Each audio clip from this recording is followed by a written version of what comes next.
Hello everyone. Last video में हम लोग फर्मेट्स प्रिंसिपल पढ़े थे। ठीक है, फर्मेट्स का दो प्रिंसिपल था, एक मैक्सिमम टाइम का, एक मिनिमम, एक ही था।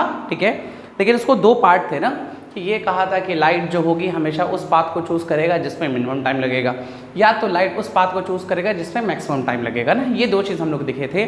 या लाइट हमेशा उस पाथ को कंबाइन किए थे, तो ऐसे बोले थे या तो मैक्सिमम वो उस पाथ को चूज़ करेगा जिसमें मैक्सिमम टाइम लगे, या तो उस पाथ को चूज़ करेगा जिसमें मिनिमम टाइम लगे ना। पहला वाला कहे थे कि formats principle of least time, और लीस्ट टाइम को यूज़ करके हम लोग क्या क्या प्रूफ कर सकते हैं, रेक्टिलिनियर प्रोपोर्शन ऑफ लाइट या रेक्टिलिनियर मोशन ऑफ लाइट। ठीक, या तो हम लोग ये प्रूफ कर सकते हैं रेक्टिलिनियर प्रोपोगेशन ऑफ लाइट, या तो रेक्टिलिनियर मोशन ऑफ लाइट, या हम लोग प्रूफ कर सकते हैं laws of reflection, laws of refraction. Rectilinear motion हम लोग प्रूफ किए थे क्योंकि जो सबसे छोटा होता है वो स्ट्रेट लाइन होता है, और सबसे छोटा पाथ पे ही सबसे कम टाइम लगेगा, तो पाथ स्ट्रेट लाइन होगा। आज हमको प्रूफ करना है लॉज ऑफ रिफ्लेक्शन। ठीक है, रिफ्लेक्शन में सबसे पहला लॉ है। ठीक है, सबसे पहला, ठीक, पढ़ा होगा सब, incident ray, reflected ray and normal. ठीक है, एंड नॉर्मल। ठीक, normal all lies on same plane. ठीक है, सेम प्लेन, ये सब के सब। ठीक, पहला लॉ पढ़ा होगा। ठीक है, रिफ्लेक्शन जानते हैं ना, the bouncing back of the light in the first medium, कि लाइट रिफ्लेक्ट होकर फर्स्ट मीडियम में वापस आ जाती है तो उसको रिफ्लेक्शन कहते हैं। पढ़ा होगा रिफ्लेक्शन दो टाइप्स के होते हैं, एक रेगुलर होता है, एक इरेगुलर। प्लेन सरफेस पे होगा तो रेगुलर होगा, रफ सरफेस पे होगा तो इरेगुलर। फिर पढ़ा होगा कि रेगुलर रिफ्लेक्शन के लिए जितने I1, I2, ठीक है, I3, या तो हमारा R1, R2, R3 ये सब सेम होते हैं, लेकिन इरेगुलर के लिए I1, I2, I3 ये सब अलग, R1, R2 ये सब अलग अलग होते हैं। ठीक है ना, हम लोग एक दूसरे को देख रहे हैं ना, तो ये कौन सा रिफ्लेक्शन है, इरेगुलर। मिरर में बनने वाला जो इमेज होता है वो कैसे बनता है, रेगुलर। अच्छा, तो पहला इसका लॉ ये हो गया, इंसिडेंट रे, रिफ्लेक्टेड और नॉर्मल ये सब के सब एक पेन पे लाई करेंगे ना। दूसरा, ठीक है, दूसरा ये पढ़ा होगा कि angle of incidence is equal to angle of reflection. ठीक, जो एंगल ऑफ इंसिडेंस होता है वो एंगल ऑफ रिफ्लेक्शन के इक्वल होता है। ये हमारा सेकंड लॉ है। ठीक है, अच्छा, इन्हीं दोनों लॉ को, ठीक, लॉज ऑफ रिफ्लेक्शन में हमें इन्हीं दोनों लॉ को प्रूफ करना है। किसको यूज करके, formats principle of minimum time ना, या लीस्ट टाइम का यूज करके ना। तो देखिए, सबसे पहला प्रूफ कर रहे हैं। ठीक है, फर्स्ट वन। ठीक, बहुत सिंपल है, थोड़ा मेरी बात समझिएगा। ठीक है, फर्स्ट वन। ठीक, ऐसे मान लीजिए ऐसे कुछ है। ठीक है, ऐसे कुछ। ठीक, ये जो बॉटम है ना इसका, ये टेबल है। ठीक है, टेबल का ये जो सरफेस है, ठीक, ये पूरा रिफ्लेक्टिंग है। ये पूरा, हम नहीं कह रहे ये पूरा ये जो टॉप सरफेस है ये पूरा रिफ्लेक्टिंग है। अच्छा, एक लाइट ऐसे आ रही है। ठीक है, एक लाइट ऐसे आई ओ पे, AO ऐसे लाइट आ रही है। ठीक, और निकल के B पे चली गई। ठीक, ये एक ही प्लेन में है। ठीक, ये जो है एक ही प्लेन में है। ठीक है, अब मान लीजिए एक लाइट, ऐसे समझिएगा मेरी बात। ठीक है, थोड़ा 3D में है इसलिए देखिए ऐसे है। ठीक, ये ऐसे है। ठीक है, यहाँ पे ऐसे टेबल है ऐसे। ठीक है, लाइट ऐसे आ रही है, ऐसे निकल के चली गई। मान लीजिए लाइट जो है, ठीक है, थोड़ा समझिएगा तब आपको बहुत अच्छे से विजुअलाइज होगा। मान लीजिए लाइट यहाँ इंसिडेंट हुई, लाइट यहाँ इंसिडेंट हुई। ठीक, लाइट को यहाँ से यहाँ तक पहुँचना है। ठीक है, लाइट को रिफ्लेक्ट होकर A से B तक जाना है तो ऐसे चला गया। ठीक, अब मान लीजिए A से B तक जाने के लिए यहाँ पे आया, ऐसे चला गया। ठीक, ये चीज ऐसे सोचिए कि ये लाइट ऐसे आया, यहाँ पे लड़ा और लड़के ऐसे वापस चला गया। जाने को तो ऐसे भी जा सकता है ना। ठीक, तो मान लिया वो पॉइंट हमारा कितना है, O' है, कि लाइट ऐसे आ रहा है और ऐसे आके फिर यहाँ चला गया। ठीक, दोनों ही केस में देखिए दो पाथ बनाए हैं, एक पाथ AOB है, एक पाथ AO' है ना। एक पाथ AOB, एक यहाँ है AO'। ठीक, दो पाथ है हमारे पास, दोनों में A से आ रहा है B पे जा रहा है। ठीक है, अच्छा, फिर लिखेंगे बाई फिगर। ठीक है, अच्छा, एक चीज और मेरी बात ध्यान से समझिएगा। ठीक है, ध्यान समझिएगा, ये वाला जो पाथ है, देखिए दो पाथ हो गए, कौन कौन सा, एक पाथ AOB हो गया, एक पाथ AO' हो गया। ठीक, AOB वाला इस कॉपी के प्लेन में है, ये वाला पाथ इस कॉपी के प्लेन में, लेकिन AO' जो है, AO' इस कॉपी के बाहर है, मतलब वो अलग अलग प्लेन में है। ठीक है, उन तीनों का प्लेन अलग अलग है। ठीक, तो बाई फिगर अगर देखा जाए, हम पूछें कि OA और हमारा ओ डैश ए में बड़ा कौन, तो ओ डैश ए बड़ा। देखिए ये फिगर से देख भी लीजिए, ये हमारा ओ ए है, यहाँ ओ डैश है, तो कौन बड़ा, ये वाला फिगर ना, ये बड़ा। अच्छा अगर उसी तरह पूछे ओ बी और ओ डैश बी में कौन बड़ा, तो ओ डैश बी बड़ा। देख लीजिए ओ डैश बी बड़ा होगा ना। अगर दोनों को ऐड करते हैं तो ओ ए प्लस ओ बी जो ये है ये बड़ा होगा ओ डैश ए प्लस ओ डैश बी। ठीक, अब देखिएगा लाइट को जाने के लिए कितने पाथ हैं, ए ओ बी और ए ओ डैश बी, दो पाथ है ना। लेकिन हम पूछें कि इन दोनों पाथ में मिनिमम कौन है, तो मिनिमम तो ओ ए बी है। ठीक है, तो क्या लिखेंगे, बट वी। ठीक है, या ऐसे सोचिए पाथ वन जो है वो कौन है, ए ओ बी है। ठीक, पाथ टू जो है वो ए ओ डैश बी है। ठीक, ये मिनिमम पाथ है। ठीक, मिनिमम पाथ है ना। अगर ये मिनिमम पाथ है तो इन दोनों पाथ में से, ठीक है, पाथ ए ओ बी और ए ओ डैश बी में से जो लाइट है कौन सा पाथ को चूज करेगा, मिनिमम पाथ को।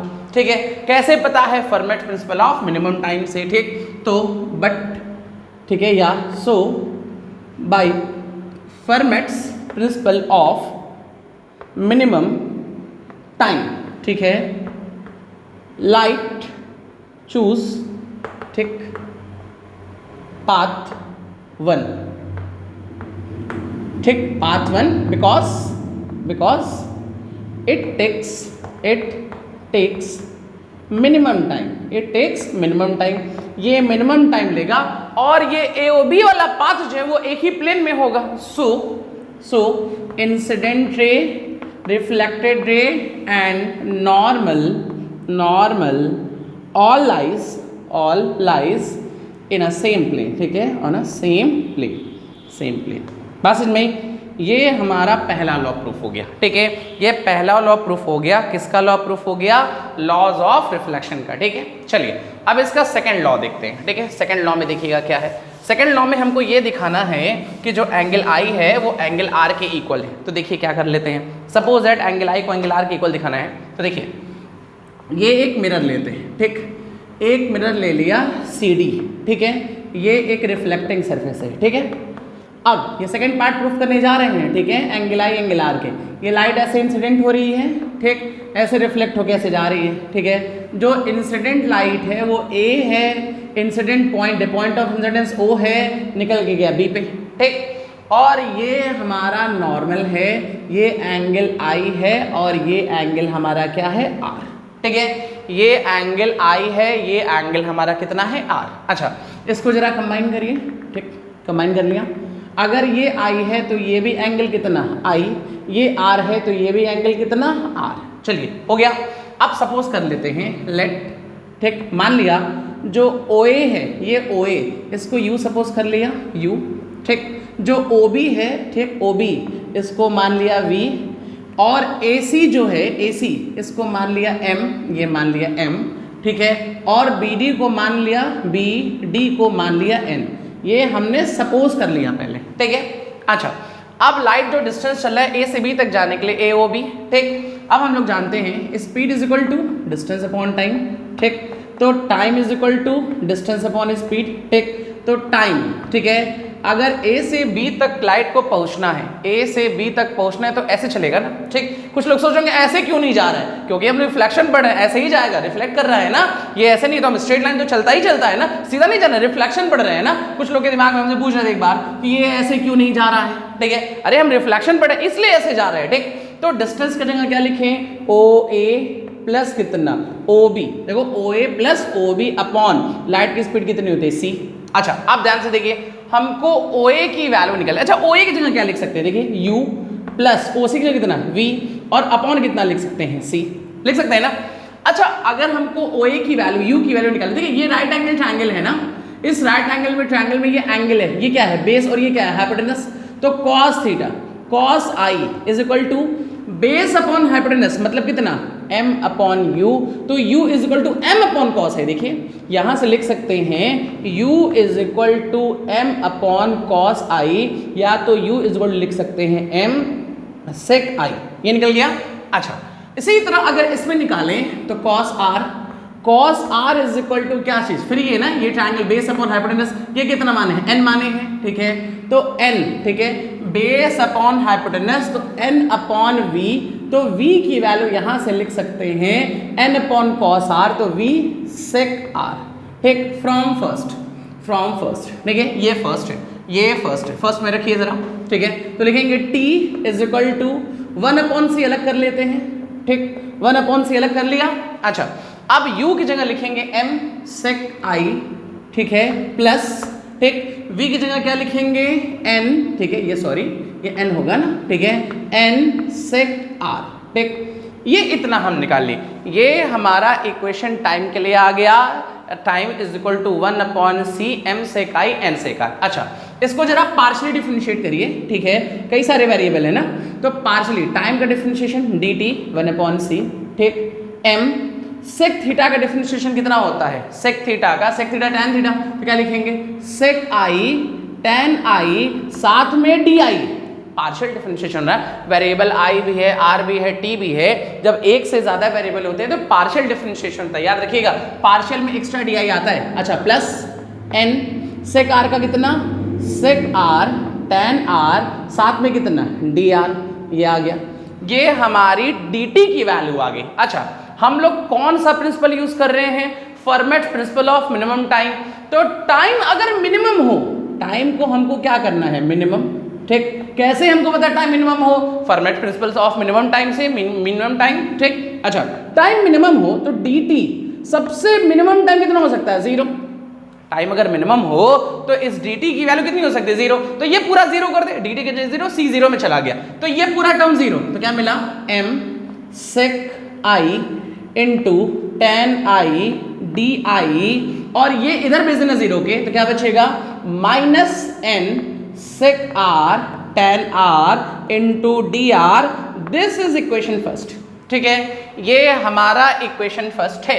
अच्छा, अगर हम पूछें लेंथ ऑफ मिरर, तो लेंथ ऑफ मिरर CD है, ठीक, और लेंथ ऑफ मिरर अगर लाइट कहीं भी रिफ्लेक्ट करे यार, ठीक है, लेंथ में नहीं ना चेंज होगा, तो क्या लिखेंगे OC plus OD, length of mirror तो कांस्टेंट होगा, ठीक, जो OC प्लस OD है उसकी वैल्यू कांस्टेंट। अच्छा, अब हमको OC की वैल्यू निकालनी m के टर्म्स में, ये क्या है, परपेंडिकुलर अपॉन बेस, तो क्या लिखें tan i, ठीक है, tan i, थोड़ा सा मिक्स ना हो इसलिए हम अलग कर दे रहे हैं, ठीक, स्पेस कम है, थोड़ा एडजस्ट कर रहे हैं ना। अच्छा, tan i is equal to perpendicular upon base, मतलब क्या लिखें OC अपॉन m, तो लिख सकते हैं OC इज इक्वल टू, ठीक है, OC is equal to m tan i, ठीक, उसी तरह लिख सकते हैं हम लोग यहां से OD, ठीक है, अगर इस ट्रायंगल में OD देखें तो OD की जगह क्या लिख सकते हैं, OD इज इक्वल टू लिख सकते हैं हम लोग, ये m है ना, क्या लिखें m tan i, तो उसी तरह OD के लिए अगर यहां लगाएं तो tan r is equal to कितना लिखेंगे, परपेंडिकुलर अपॉन बेस, तो OD is equal to n tan r, ये आ गया n tan r।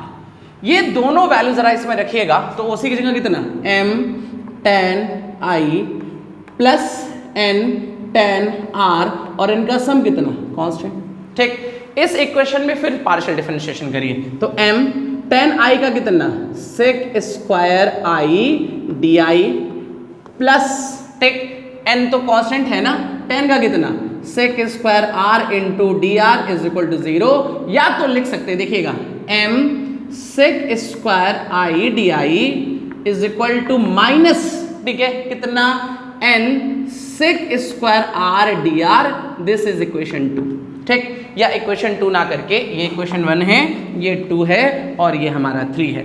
हमारे पास दो इक्वेशन आए, एक 1 2 3, ये 2 और 3 है ना। अब इक्वेशन 2 को, ठीक है, इक्वेशन 2 को 3 से डिवाइड करिए, ठीक, देखिए ये 2 का टर्म इतना है, पूरा लिख लेते हैं, क्या लिखते हैं, ठीक, कहीं और लिखते हैं ना, स्पेस खत्म हो गया है, यहाँ लिखते हैं हम, एक मिनट, ठीक है, यहाँ लिखते हैं, इसको रब कर रहे हैं, ठीक है, देखिए यहाँ से लिखते हैं, ये टर्म कितना है m sec i, ठीक है, sec i tan i di, sec i tan i di, इस पूरे टर्म को डिवाइड करना है इससे ना, तो क्या बचा m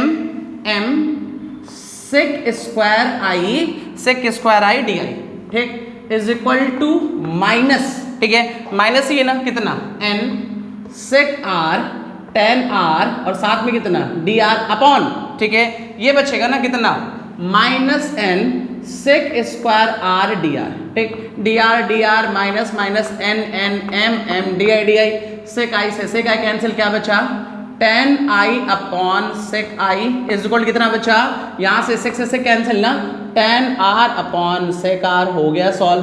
tan की जगह क्या लिख सकते हैं sin i upon cos i, sec की जगह 1 upon cos i is equal to, ठीक है, tan r की जगह क्या लिख सकते हैं ना sin r upon cos r into इसके जगह 1 अपॉन cos r, cos से cos ये कैंसिल, क्या बचेगा sin i is equal to sin r, मतलब angle i is equal to angle r। ये हमारा सेकेंड लॉ प्रूफ हो गया, ठीक है, ये हमारा second law of reflection proof हो गया। क्या यूज करके, हमारा फर्मेट्स प्रिंसिपल को यूज करके ना, देख लीजिए बहुत सिंपल है, कुछ ये नहीं है। डिस्टेंस निकालें, टाइम में हम u और v के टर्म्स में लिखे हैं, ठीक, पार्शियली डिफरेंशिएट करके टाइम को 0 कर दिए हैं और फिर इस कांस्टेंट OC प्लस OD की वैल्यू कांस्टेंट होती है, इसमें टर्न रखें, इसको डिफरेंशिएट किए और दोनों इक्वेशन को डिवाइड कर दिए, बस इतना ही है। ये हमारा फर्मेट्स प्रिंसिपल है, फर्मेट्स प्रिंसिपल को यूज करके लॉज ऑफ रिफ्लेक्शन प्रूफ किए हैं, ठीक है। चलिए अब इसको रब करते हैं ना, देखिएगा।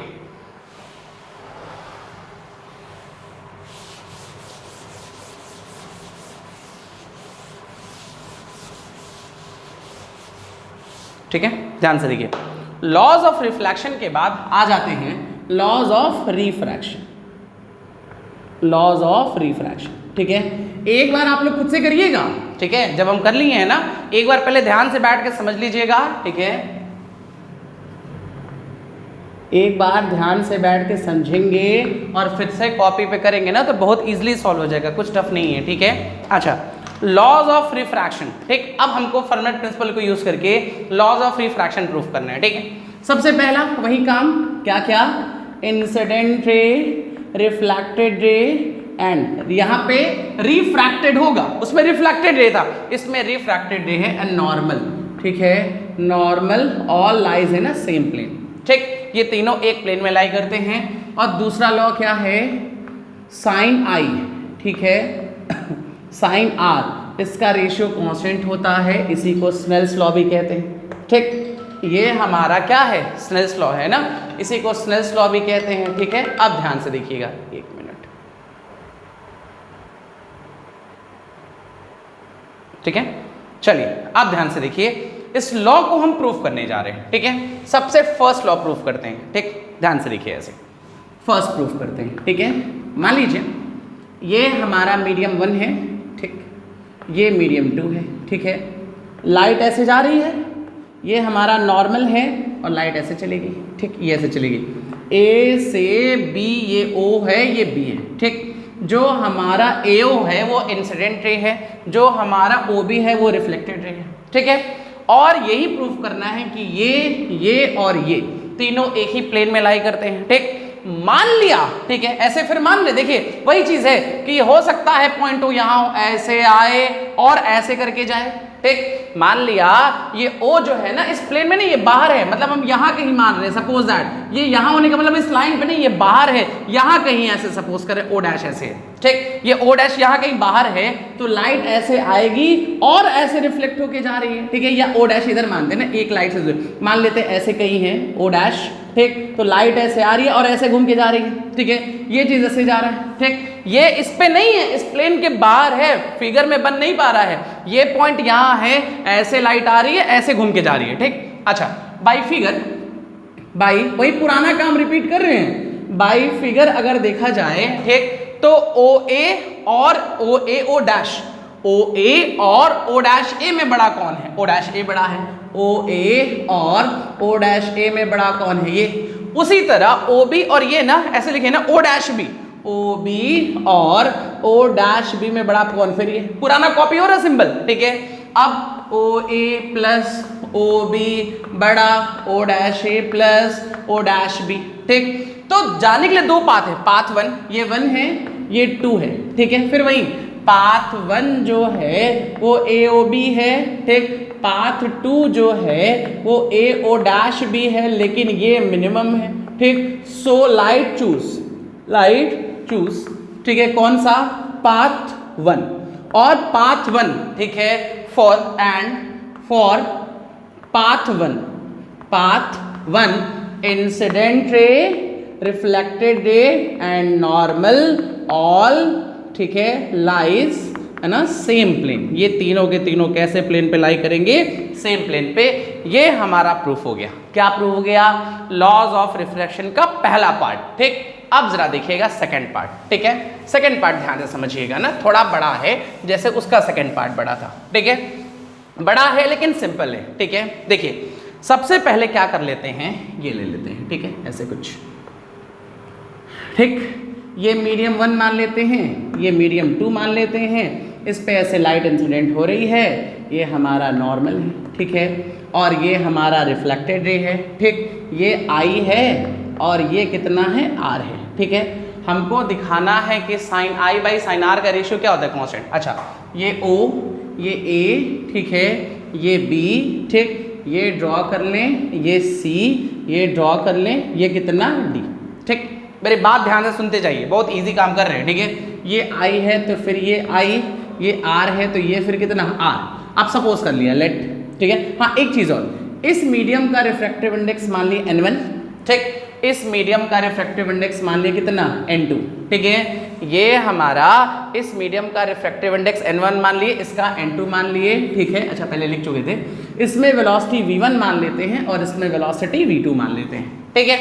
और सपोज करते हैं वही पुराना काम, OA को U मान लेते हैं, OB को V मान लेते हैं, ये जो है U है और ये क्या है? V।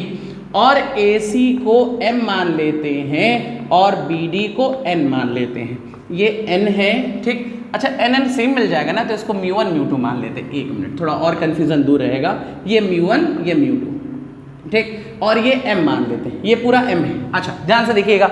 अब यहाँ टाइम निकालते हैं, ठीक। A से B तक जाने के लिए इसमें कितना टाइम लगा? इसमें देखिए वही काम करेंगे ना, speed is equal to distance upon time, तो time is equal to distance upon speed. इसमें कितना डिस्टेंस चला? OA। कितने वेलोसिटी से चला? V1, तो OA अपॉन V1, तो पहला टाइम लगा कितना? OA अपॉन कितना? V1 प्लस, ठीक। इसमें जो डिस्टेंस चला OB, इसमें टाइम कितना, इसमें वेलोसिटी कितनी? V2, तो क्या लिखें? OB अपॉन V2, ये भी आ गया, ठीक। अब ध्यान से समझिएगा, ठीक है। ऐसे लिखते हैं ना, N is equal to C by V, तो V इज इक्वल क्या लिखेंगे? C बाई N, ठीक। अगर फर्स्ट मीडियम में वेलोसिटी पूछे तो ऐसे लिखेंगे, तो V1 की जगह कितना? C by N1। Time is equal to OA upon C by N1, N1 ऊपर चला गया, प्लस OB, और ये क्या लिख सकते हैं? N2 अपॉन C, ठीक। तो ऐसे लिखें, time is equal to N1 OA plus, ठीक, N2 OB और अपॉन एलसीएम कितना आया? C। ये चीज हो गया। अब और ध्यान से देखिएगा ना, हमको OA की वैल्यू निकालनी है। या तो इसको U माने तो U भी लिख सकते हैं, ये U लिख सकते हैं, इसको V माने इसको V लिख सकते हैं, ठीक। हमको U और ये U है, U और V की वैल्यू निकालनी M और N के टर्म्स में। तो देखिए ये फिर से cos, क्या लिखें? cos I, ठीक। cos I is equal to base upon hypotenuse, मतलब M अपॉन क्या लिखे? हाइपोटेनस का मतलब ये ना U, तो U, तो यहां से लिख सकते हैं U is equal to M upon cos I, मतलब M sec I। और N इज इक्वल टू क्या लिख सकते हैं? जैसे V ना, V की जगह क्या लिख सकते हैं? इसी तरह हमारा N, ठीक, sec R, ये लिख लिया। हमारे पास U की वैल्यू आ गई, V की वैल्यू आ गई। एक बार इस ट्रायंगल में लगा ली, एक बार इसको रखिए, इसमें क्या लिखेंगे? T, ठीक। 1 अपॉन C बाहर बुला लें, ठीक है। N1 के जगह हम लोग N1 रहने देते हैं, ठीक है। और इस U की जगह क्या लिखें? M sec I प्लस, ठीक। और क्या लिखें हम लोग? N2, V की जगह कितना?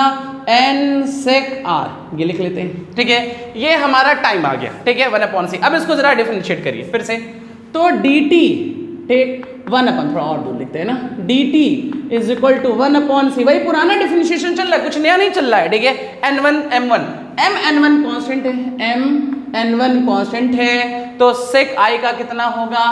sec I tan I di plus, ठीक है, यहाँ पे क्या होगा n/n, ठीक, तो लिख सकते हैं ना n/n2 sec r tan r into dr, ठीक है। और हम लोग फर्मेट प्रिंसिपल से जानते हैं कि टाइम कैसा होना चाहिए, मिनिमम। तो टाइम को मिनिमाइज करने के लिए dt की वैल्यू कितनी, 0। तो ये 0 तो ये 0 में चला गया, तो ये दोनों इक्वल ऐसे कर लें, क्या mn1, ठीक, mn1 sec i tan i और साथ में di इज इक्वल टू कितना, ठीक है, ये लिखेंगे ना कितना n/n2 माइनस के साथ, ठीक है, क्या लिखें sec r tan r और साथ में कितना dr। इसको मान लेते हैं इक्वेशन फर्स्ट, ठीक है। ये हमारा पहला इक्वेशन आया। अब फिर से वही पुराना काम, देखिएगा यहां से रब कर रहे हैं ना, फिर यहां से रब कर रहे हैं, ठीक है। ये फिर से वही पुराना काम, ठीक, जो ये पूरा लेंथ है ये कांस्टेंट होगा, तो क्या लिखें OC plus OD is equal to constant, ठीक। और अगर हम OC की वैल्यू पूछें तो देखिए tan theta is equal to, ऐसे लिखें क्या, यहां से लिख देते ना tan i is equal to perpendicular OC upon base कितना m, तो लिख सकते हैं OC is equal to n tan i, ठीक है। OC is equal to m tan i। इसी तरह लिख सकते हैं हम लोग OD is equal to n, ठीक है, n tan r। तो क्या लिखे OC की जगह कितना लिखेंगे m tan i plus n tan r is equal to constant, ठीक। वही पुराना काम, पार्शियली डिफरेंशिएट करिए, तो क्या लिखेंगे m tan का कितना sec स्क्वायर i di अब प्लस, ठीक है, n tan इसका कितना sec स्क्वायर r dr और कांस्टेंट का डिफरेंशिएशन कितना 0, और 0 है तो क्या लिखें m यहाँ sec square i di is equal to minus, ठीक है, क्या n sec square r dr, this is equation 2। ये हमारा इक्वेशन 2 आ गया यहां तक, ठीक है। अब वही पुराना काम करिए, इक्वेशन 1 को इक्वेशन 2 से डिवाइड कर दीजिए, ठीक है। जो भी हमारा इक्वेशन 1 है उस इक्वेशन 1 को इक्वेशन 2 से डिवाइड करिए, 1 मिनट। हाँ, तो देखिए यहां से लिखते हैं m n1, ठीक है, sec i tan i di upon, ठीक है, ये वाला टर्म लिखेंगे ना, क्या लिखेंगे m, ये ना m sec square i di is equal to, ठीक, ये लिखें minus n/n2 sec r tan r dr, ठीक है, अपॉन, ठीक, ये पूरा टर्म लिखेंगे ना, ये वाला टर्म, तो क्या minus n sec square r dr, तो dr से dr, n से n, ठीक है, माइनस से माइनस, एक sec di से di, ठीक है, m से m, एक sec कैंसिल, क्या बचा n1, ठीक है, n1 ये क्या बचा tan i upon sec i is equal to, और क्या बचा यहां से n2, ठीक है, n2 tan r अपॉन कितना sec r, और इसको लिख सकते हैं यहां से ना साइन अपॉन कॉस 1 कॉस से कॉस कट गया, n1 sin i is equal to n2 sin r, तो पता चला sin i upon sin r is equal to n2 by n1, और n2 n1 रिफ्रैक्टिव इंडेक्स है, ये दोनों कांस्टेंट है, दो कांस्टेंट का रेशियो हमारा क्या आता है कांस्टेंट, तो sin i upon sin r का रेशियो कांस्टेंट है, यही हमारा सेकंड लॉ है। बस इनमें यही हमारा सेकंड लॉ है, किसका, रिफ्रैक्शन का। आज हम लोग सेकंड लॉ प्रूफ कर लिए ना, हम लोग आज देखिए फर्मेट प्रिंसिपल को यूज करके, ठीक, लॉस प्रूफ किए हैं, किसका रिफ्लेक्शन का और रिफ्लेक्शन का, ठीक है, और हम लोग रेक्टिलिनियर मोशन प्रूफ किए, और सारी चीजें जो भी प्रूफ किए हैं ना वो सब हम लोग मिनिमम टाइम को यूज करके किए हैं, ठीक है। ये जितनी भी चीजें बहुत ईजी हैं, थोड़ा सा लेंदी है लेकिन ये ईजी है, एक बार आप लोग कर लोगे, दोनों में से कोई एक भी सीख लोगे ना तो बाकी सारी चीजें आप लोग को आ जाएंगी। नेक्स्ट वीडियो में हम लोग ना आज अभी तक जो भी हमारा ये दूसरा वीडियो है, ठीक, जो भी हम लोग देखें अभी तक ना मिनिमम टाइम का देखें, ठीक है। अब नेक्स्ट वीडियो में हम लोग जो देखेंगे format principle of maximum time का केसेस देखेंगे कि कब मैक्सिमम हो सकता है, ठीक है। नेक्स्ट वीडियो में उसको डिस्कस करते हैं ना। चलिए, थैंक यू।